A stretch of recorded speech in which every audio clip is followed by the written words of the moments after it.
এখন পর্যন্ত আমাদের যতটুকু বুঝ এই বুঝের জায়গা থেকে মনে হয় নাই যে প্রধান উপদেষ্টা পরবর্তীতে আবার কোনো রাজনৈতিক দলের সাথে রাজনীতি করতে চান, এটা আমাদের মনে হয় না।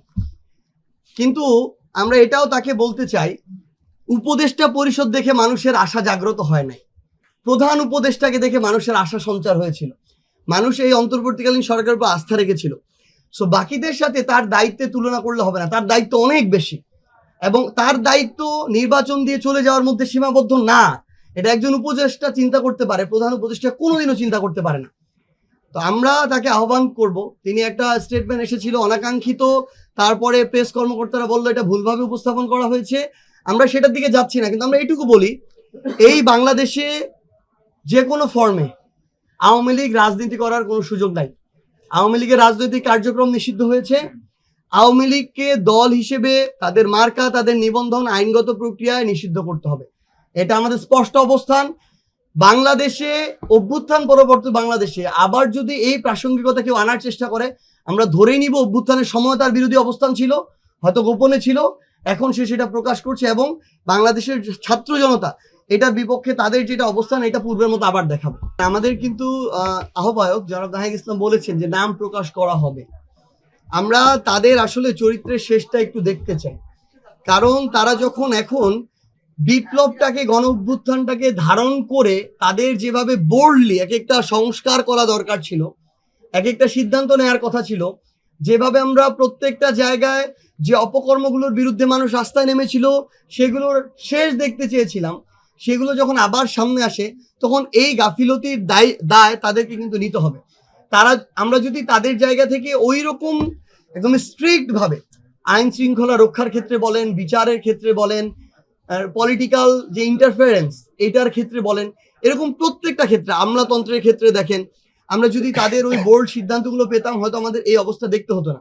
আমি একটা কথা বলেছি যে আমরা হয়তো অভ্যুত্থান পরবর্তী সময়ে বেশ কিছু পুলিশের সদস্য কিংবা অন্যান্য বাহিনীর সদস্য যারা জনগণের আইন শৃঙ্খলার সাথে সম্পৃক্ত, তাদের থেকে আমরা তুলনামূলক অনেক ক্ষেত্রেই ভালো ভালো আচরণ পাচ্ছি।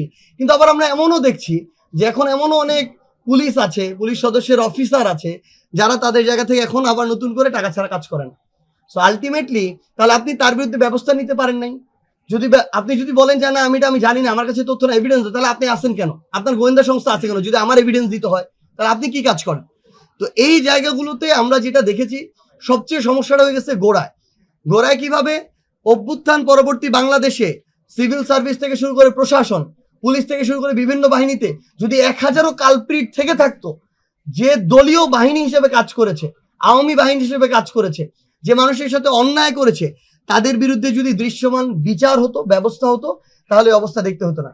তারা প্রথম ফেল করেছে ওই অগাস্ট সেপ্টেম্বর মাসে, তারা এই ব্যবস্থাটা নিতে পারে না। এখন পর্যন্ত তাদেরকে পেলে পুষে রেখেছে, তারা এতদিন চুপ ছিল, এখন দেখছে যখন কিছুই হচ্ছে না, তারা এখন তাদের আগের কাজে করা শুরু করেছে। এই জন্য আমরা মনে করি যে আমাদের যারা উপদেষ্টারা আছেন তারা হয়তো ভাবছেন যে এখন তাদের পক্ষে হয়তো বা আবার ওই বোল্ড হয়ে যে সিদ্ধান্তটা নেওয়া দরকার ওইটা করা সম্ভব নয়। এই জন্য তারা কিভাবে সসম্মানে এখান থেকে একটা নির্বাচনের মধ্যে দিয়ে যেতে পারেন হয়তো এই চিন্তা করছেন। কিন্তু ব্যাপারটা হচ্ছে নির্বাচন দিয়ে দিলে সম্মান বেঁচে যাবে, এই চিন্তা যেন তারা না করে।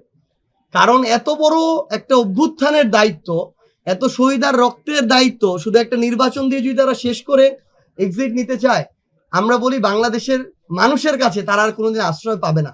সো যেটুকু সময় আছে আমরা চাই তারা তাদের দায়িত্বটুকু সাহসিকতার সাথে পালন করুক। এভাবে চুপি চুপি চলে যাওয়ার চেয়ে, দায় সারা চলে যাওয়ার চেয়ে সসম্মানে যদি একটা দেশের মানুষের জন্য কিছু করে বরং নিজে ক্ষতিগ্রস্ত হয়, ওই ক্ষতিগ্রস্ত হওয়াটাও সম্মানের। আমরা তাদেরকে আহ্বান করব তারা যেন অভ্যুত্থানটাকে ধারণ করে তাদের সিদ্ধান্তগুলো বাস্তবায়ন করে। এটা যদি আসলে এই প্রশ্নটা সবচেয়ে ভালো হতো আপনি অন্তর্বর্তীকালীন সরকারের উপদেষ্টা মাহফুজ আলমকে সরাসরি করছেন। হ্যাঁ, তাহলে আপনার পাওয়ার, আপনার হাউসের মাধ্যমে যারা তাকে পায় তাকে এই প্রশ্নটা আপনার দিতে হবে। কারণ তিনি যদি আমার এনসিপির কেউ হতো আমি তার দায়িত্ব নিয়ে এই প্রশ্নটার উত্তর দিতাম। তিনি আমার এনসিপির কেউ না, প্রথম কথা।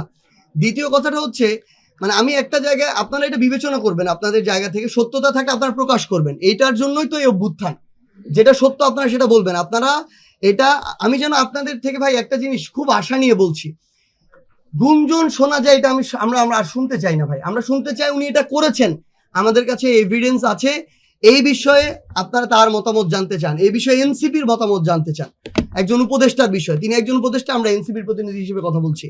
কিন্তু যখন আমরা গুঞ্জন না একদম সত্য শুনি যে ওয়াশিংটন ডিসিতে বসে থাকা 13,000 কিলোমিটার দূরে থাকা একটা লোকের সাথে বাংলাদেশের সকল মিডিয়া হাউস আমাদের কক্সবাজারে বৈঠক করায় দেয়, নাস্তা খাওয়ায় দেয়, তখন আর গুঞ্জনের কথা শুনলে ভাই আমাদের অপ্রস্তুত লাগে, বিব্রত লাগে আসলে। তো আমরা আপনাদেরকে আহ্বান করব, অবশ্যই আপনি যেটা বলছেন এটার একটু এভিডেন্স কালেক্ট করে আপনারা সরাসরি তাকে প্রশ্ন করবেন। সে যদি এরকম যে কোনো ধরনের ব্যর্থতার দায়ের সাথে সম্পৃক্ত থাকে, অবশ্যই তার এর জন্য জবাবদিহি করতে হবে একজন উপদেষ্টা হিসেবে। আমাদের অভ্যুত্থানের সবচেয়ে গুরুত্বপূর্ণ বা অন্যতম গুরুত্বপূর্ণ সহযোদ্ধা আমাদের নারীরা, তারা রাজপথের সামনের সারিতেই ছিল। আমি এটা আমার জায়গা থেকে এভাবে বলবো না যে নারীদের উপস্থিতি কম, বরং আমার কাছে মনে হয় আপনি যদি এনসিপির সেন্ট্রাল কমিটির দিকে তাকান, কোয়ালিটি কোয়ান্টিটি, হ্যাঁ আমি আসতেছি রাজশাহীতে, কোয়ালিটি কোয়ান্টিটি বোথ জায়গায় এনসিপির সেন্ট্রাল কমিটি অন্য যে কোনো রাজনৈতিক দলের সেন্ট্রাল কমিটির চেয়ে এগিয়ে থাকবে নারীদের ক্ষেত্রে, আমি একদম স্পষ্ট করে বললাম। রাজশাহীর ক্ষেত্রে যদি আমরা চিন্তা করি, রাজশাহীতে আমাদের যতজন প্রত্যাশিত ছিল সংখ্যা, আমরা ততজন আজকে পাই নাই। এবং এই জন্য আমার প্রথম এই সমন্বয় সভার প্রথম কথা এটা ছিল যে এই জিনিসটা আমাকে হতাশ করেছে। আমরা এটা বলে দিয়েছি, আমরা আগামী যে আহ্বায়ক কমিটি, এখানে অন্তত 20% নারীর প্রতিনিধিত্ব আমরা দেখতে চাই।